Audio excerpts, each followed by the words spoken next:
पिछले 10 साल में बीजेपी की सरकार ने 16 लाख करोड़ रुपए उनका माफ किया है। 16 लाख करोड़ रुपया। आप 16 लाख करोड़ रुपया समझते हो कितना है? कितना होता है? क्योंकि ऐसा इतना बड़ा नंबर है, आप कहोगे यार ये है क्या, कितना बड़ा नंबर क्या है? अच्छा मैं आपको बताता हूं, एक साल में मनरेगा को चलाने के लिए, एक साल में मनरेगा को चलाने के लिए तकरीबन 65,000 करोड़ रुपए लगते हैं। ठीक है, 65,000 एक साल के मनरेगा के लिए, तो 16 लाख करोड़। अब आप समझ गए ना, मतलब 20 साल का नरेगा का पैसा, राइट। अब 16 लाख करोड़ रुपए नरेंद्र मोदी जी ने दे दिया। अब कर्जा माफ करके दिया, मतलब इन उद्योगपतियों ने कर्जा लिया था किससे? सरकारी बैंक से। पैसा कहां से आया?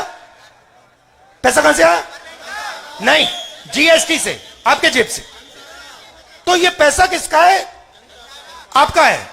तो पैसा किसका है? 73% का है, गरीब जनरल कास्ट का है। उसमें से 16 लाख करोड़ रुपए नरेंद्र मोदी ने उनको दे दिए। किसानों का कितना कर्जा माफ किया?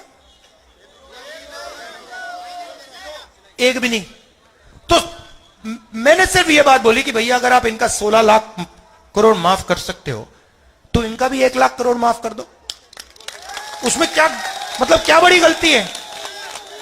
नहीं, पार्लियामेंट में जवाब आता है, पार्लियामेंट में जवाब आता है, राहुल जी हम किसानों की आदत नहीं बिगाड़ना चाहते। अच्छा, तो किसानों की आदत नहीं बिगाड़ना चाहते मगर अदानी की आदत बिगाड़ना चाहते हो। तो मतलब किसान ने क्या गलती की?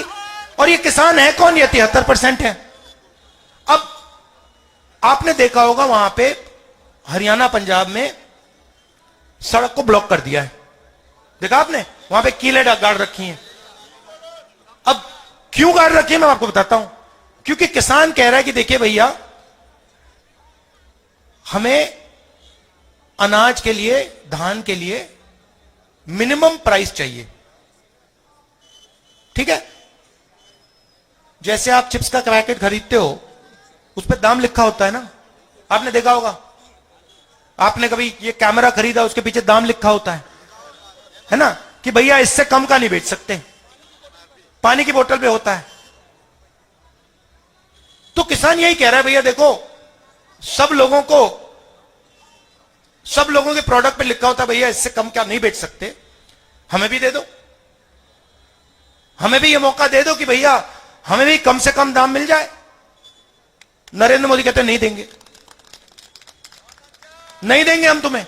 अब मतलब क्या गलती है उसकी? वो 24 घंटा वहां काम कर रहा है, खून दे रहा है, पसीना दे रहा है, एक प्रकार से तपस्या कर रहा है, देश के लिए तपस्या कर रहा है।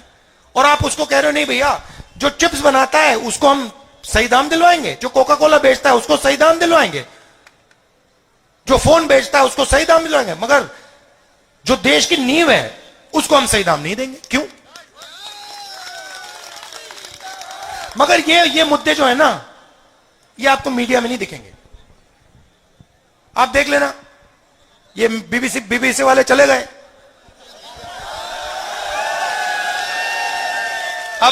अब राहुल गांधी जो बोल रहे हैं वो कैसे दिखा सकता है? अब वो क्या कहेगा? आप देखा, अब जाएगा टीवी पे, आप देखेंगे अंबानी जी के बेटे की शादी हो रही है, आप देखना वहां पे धूमधाम से, मतलब मजा आ रहा है, दुनिया के लोग आ रहे हैं, सेल्फी ली जा रही है और आप लोग यहां पे भूखे मर रहे हो।